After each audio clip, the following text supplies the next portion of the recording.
प्यारे सज्जनों, गुरबाणी में वर्णन आया है कि परमेश्वर का नाम ही सत्य है, सच्चा है। वो संपूर्ण सृष्टि का कर्ता धर्ता है, परम पुरुष है। ये ब्रह्मांड उसी परमेश्वर के इशारे पर ही चल रहा है। वो निर्भय है, उसका किसी से कोई वैर नहीं, उसकी कोई मूर्ति नहीं है, उसका कोई रूप कोई आकार नहीं है।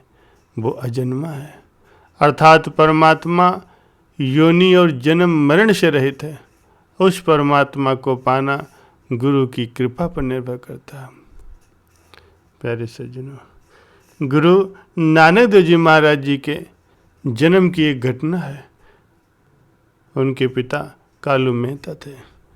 गुरु नानक देव जी को 10 साल की उम्र में एक पंडित को बुला करके जब जनेऊ पहनाने लगे तो गुरु नानक देव जी बोले, ये क्या है?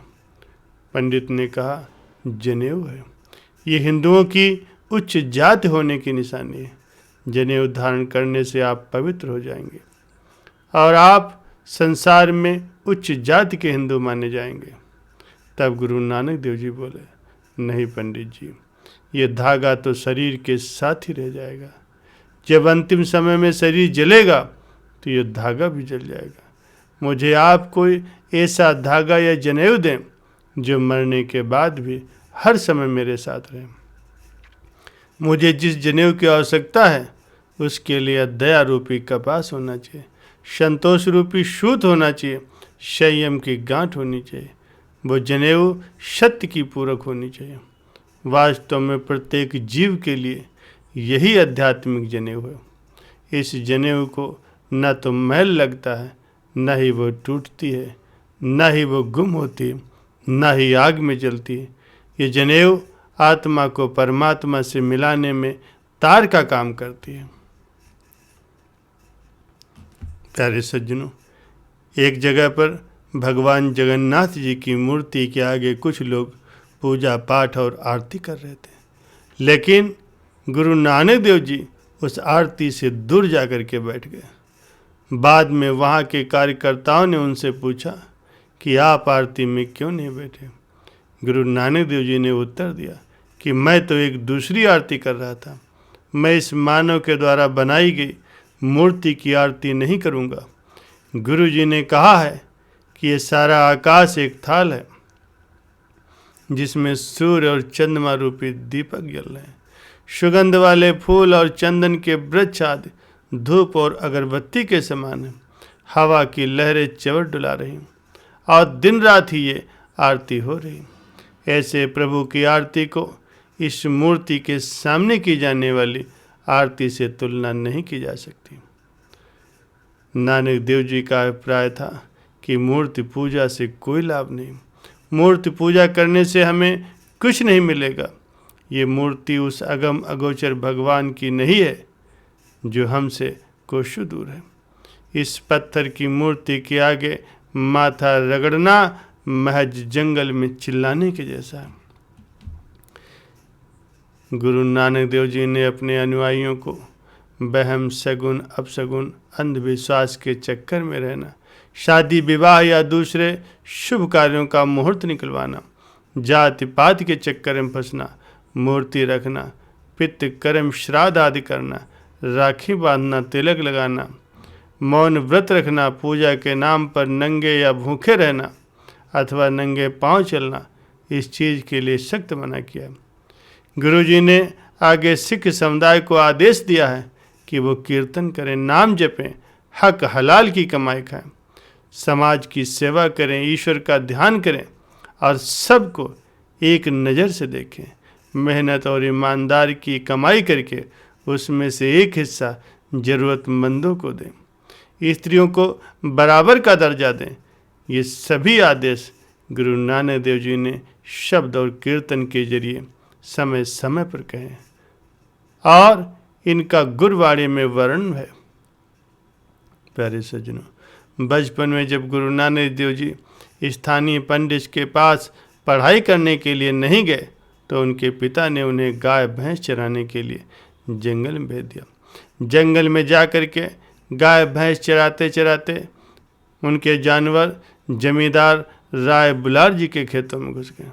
थोड़ी देर में ही सारे खेत को चट कर गए। राय बुलार जी को ये देख करके बहुत गुस्सा आया। उन्होंने अपने एक आदमी को भेजा और कालू मेहता को बुलवाया। कालू मेहता और नानकी देवी, जो कि उनकी बड़ी बहन थी, अपने नानक की इस करतूत से बहुत खपा हुई और उन्हें ढूंढने के लिए जंगल में निकल पड़ी।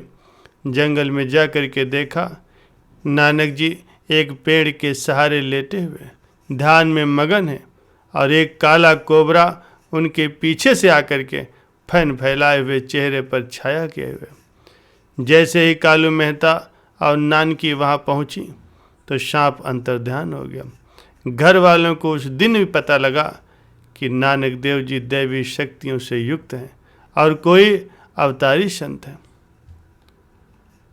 40 वर्ष के बाद जब नानक जी तीर्थ यात्रा यानी देश भ्रमण को निकले तो रास्ते में उनके अनुयायियों और अन्य लोगों को एक स्थान पर बसेरा करना पड़ा। गांव में भाई मलिक पागो सेठ और भाई लालो जैसे गरीब किसान भी रहते थे। दोनों अपनी अपनी रोटियां लेकर के नानक देव जी के जत्थे में पहुँचे।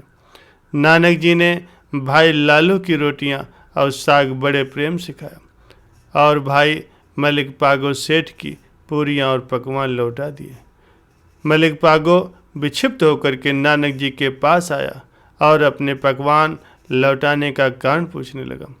नानक जी ने दाहिने हाथ से भाई लालो गरीब की रोटी पकड़ी और बाएं हाथ में मलिक पागो की रोटियां और पकवान पकड़े।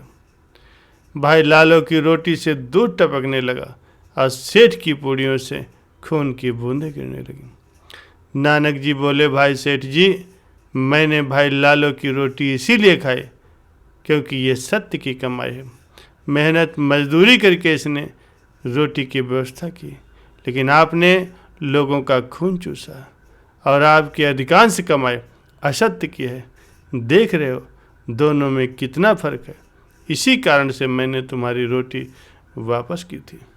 जब नानक देव जी पाकिस्तान से अफ़गानिस्तान की राह पर चले तो रास्ते में एक स्थान पर विश्राम करने के लिए रुके। उनके 2 अनुयायी भाई बाला और भाई मर्दाना जी पानी की प्यास से तड़प रहे थे। वहाँ कुछ ऊंचाई पर एक मुस्लिम संत बली कंधारी का आश्रम था। नानक जी ने कमंडल दे करके अपने अनुयायियों को कंधारी के आश्रम में पानी लेने के लिए भेजा।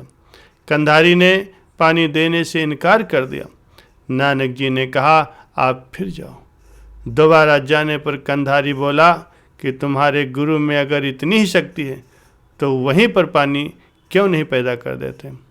बली कंधारी को अपने सिद्ध होने का बहुत ही घमंड था।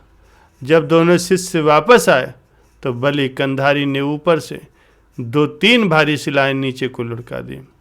गुरु नानक देव जी ये छल कपट देख लिया और उन्होंने अपना एक पंजा आगे करके भारी भरकम उस शिला को रोक दिया।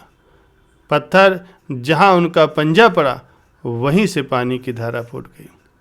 इस पंजा साहिब में आज भी विशाल गुरुद्वारा बना हुआ और दूर दूर से लोग आकर के गुरु नानक देव जी महाराज जी की महिमा को मत्था टेकते हैं।